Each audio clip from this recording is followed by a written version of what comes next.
Hey, what's going on guys, and welcome back to another episode in the Rayo Vallecano career mode. This is episode number 39, and we start today's episode off by finding out that Perez is going to be suspended for our next game, and also Canada came in and offered me the job. They said, we liked what we did in the alternate universe when you were managing Watford and Milan. Come manage Canada again, do it again, the Canadian dream lives on. But I said, you know what, there's not enough time left between now and FIFA 17 to develop the nation again, so because of that, we of course say no. And going to our first game of today's episode as well here, we take on Villarreal in the Copa del Rey semi-final first leg. Now, of course, we got to the semi-finals after that dramatic win against Real Madrid at the Bernabeu, where we overcame the odds and managed to get through to the semis despite fielding a weakened side. So, coming to the semi-finals, I did the exact same thing again, fielded a weakened side because, again, not too fussed about the cups. They're not really too important to me, even though we are now 180 minutes away from our first ever final. Still not too fussed about it, got bigger fish to fry in the Europa League and of course in La Liga as well.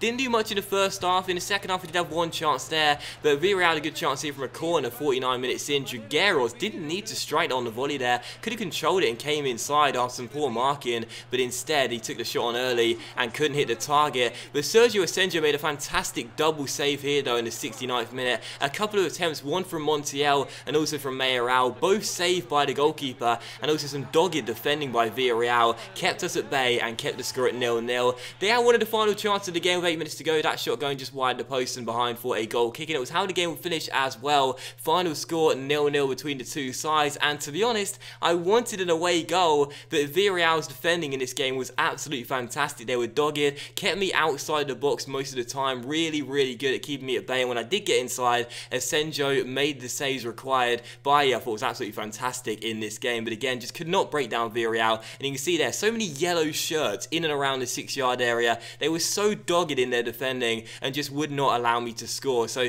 great defending from Villarreal in this game, kept the score at 0-0, and that is how the game finishes. And a goalless draw in the first leg away from home with a weakened side, I'll take that. You know, I'll take that. I would have preferred the away goal, but considering how good Villarreal played last season, finishing runners-up in La Liga, they're a very strong side. I don't think a 0-0 draw away from home with a backup side is a bad result whatsoever. The tie is still neatly balanced going into the second leg at the Estadio de Vallecano, so yeah, I'm totally fine with that goalless draw. Not a bad result in my opinion. But for the second game of today's episode here, we will take on Mallorca back in La Liga, hoping to return to winning ways coming into this one. Looking forward to seeing how Caballero would do as well after his amazing start, scoring the winning goal in stoppage time on his debut. So coming to this game, taking on Mallorca, they are currently bottom of the table right now, so I was definitely fancying my chances with a fully fit and rested side. Although the first chance did fall to the home side, but they couldn't take advantage. A great save by Kepa. But in the 25th minute though, we would open the scoring for a player who in my opinion has been without question our player of the season so far.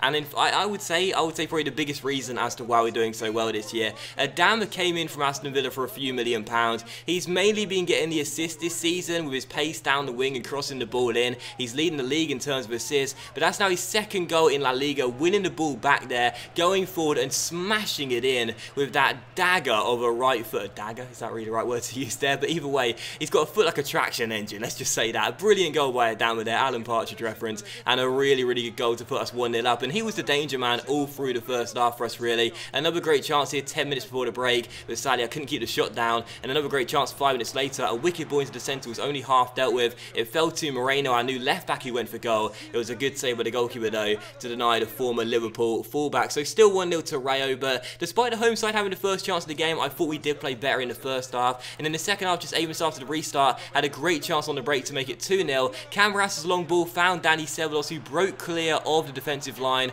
went through one-on-one, and he's been another really good signing for us. And I must say, like, all of our signings this year, bar 1 or 2, have been absolutely fantastic. Adama, Camarasa, this guy as well, Dani Ceballos. That's another goal notched up for our playmaker here. You saw me drift him out wide to the left midfield role after Bangura was sold, but he was never going to stay there. He's far more effective through the middle. I've said that a couple of times now. That's now his 8th goal in La Liga. He makes it 2-0, and that was how the game would finish as well. So final score, Mallorca 0, Rayo 2. We do get the 3 points, back-to-back wins in La Liga. A really impressive win, that one too. I thought we played very well. Yes, we were against the side bottom of the table, but still a very solid win. And I always feel as well, when you come on the back of a goalless draw, a game where you just fail to score. Sometimes you can feel a little bit nervous in front of goal, a little bit like a lack of confidence, if you will. But this game, I didn't feel that at all. I felt as though I had confidence in my strikers, and in the end, it wasn't my striker that scored the goal. It was the winger and the playmaker. Fantastic finish by Adama, and also with Seblos as well, as we win the game by 2-0. So a solid win there, and I said it in the last episode, I'll say it again. We are still, without question, in this title race. I know we've had a bit of an inconsistent start to our second half of the season in terms of our form, but believe me when I say this, we are not going anywhere. We had an absolutely fantastic first half of the season. We were top for such a long period of time. It wasn't through chance, it wasn't through luck, it was through good ability and really good form, and I'm confident that we will stay in this title race the entire way. Whether we win it or not, I'm not entirely sure. It's going to be an awful lot of work, and if I do pull it off, it'll be one of my best ever achievements, I feel, in a career mode series ever. But I do feel as though we have what it takes to stay in the title race for the entire duration of the second half of the season. But still, for the third and final game of today's episode here, we will take on Besiktas in the Europa League. So seeing all three competitions in today's episode. First Copa del Rey, then La Liga, and now the Europa League. Of course, into the knockout rounds after what was a very sketchy group stage performance, but into the knockout rounds now, taking on Besiktas away in Turkey for the first leg of the round of 32 stage. My mentality right from kickoff was simple. You guys know I love those away goals in European ties. I seek them out as much as I can. I thought we had one as well 6 minutes in. Rui Faria looked to have opened the scoring, but sadly did stray a little bit offside, and the linesman called it right. So still 0-0, but right from the first minute we were attacking, we were looking threatening. This strike from Chas Horaz goes just over the bar and behind for a goal kick, but we were looking the stronger side to begin with, and despite Besiktas having a really good chance in the 21st minute and forcing Kepa into a really smart save, we had made the brightest start to this game, and that's why in the 25th minute we had a really good chance to open the scoring here, and I fully expected us to do so on the break. Perez did absolutely fantastically well here to dummy the ball through his legs and then take it around the last defender. He went through one-on-one, and let me just tell you right now, last season Perez buries that chance. This season, he's just not so clinical, and I don't really know what's changed. The injury clearly has affected him. I know he's been out for 2 months, but he's just not the same type of player really. But unfortunately, as you can see here, Besiktas did break through in the 30th minute, but what a double save by Kepa. This was unbelievable goalkeeping, and without question a contender for save of the series. Unbelievable double stop. You saw a good one from Sergio Asenjo in the first game against Villarreal.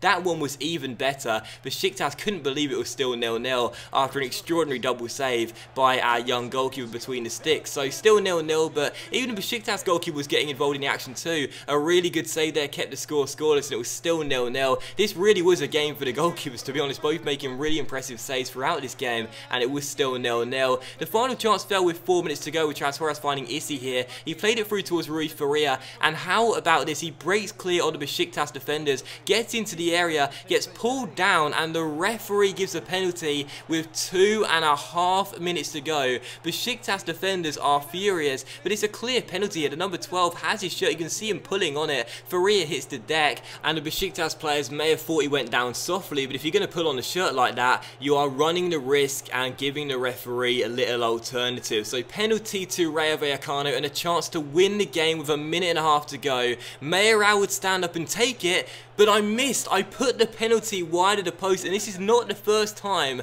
I've missed a penalty in a really big moment in a really big match, but Mayoral blazes the penalty wide of the post, and I cannot believe that I failed to hit the target with 1.5 minutes to go, which would have won us the game. Usually, I'm very good at penalties offline in particular. I tend to score most of them, but from time to time they'll be saved. It's very rare I'll blaze it off target though, but for this one I did. An awful miss, but thankfully it was cancelled out in stoppage time by, guess who? Mayoral. It just had to be, didn't it? We had one final chance after that awful penalty miss from me. It came after some nice passing and a really good through ball through the middle. Mayoral latched onto the through ball. It was on his weaker left foot, but I thought, you know what? This guy's been amongst the goals of late. You guys have seen that, particularly in the Copa del Rey. I'll just lever it, this time get it on target, and see if I can score. And what a fantastic goal goal from our number 16. So I messed up the penalty with him. I completely choked,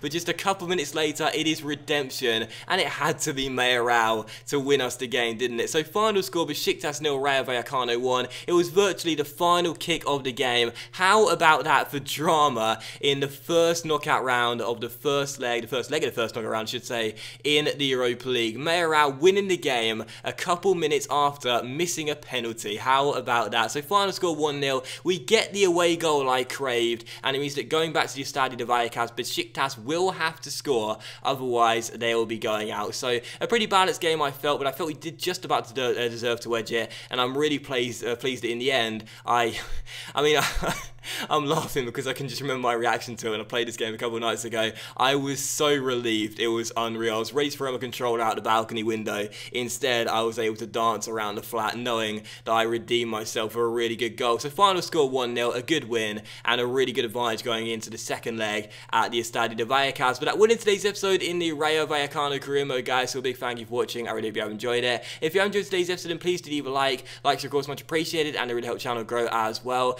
Much love to you all. Have a fantastic fantastic weekend even. This is Friday when the video got up. Fantastic weekend, and I'll see you for the next episode in the Rayo Vallecano career mode very soon.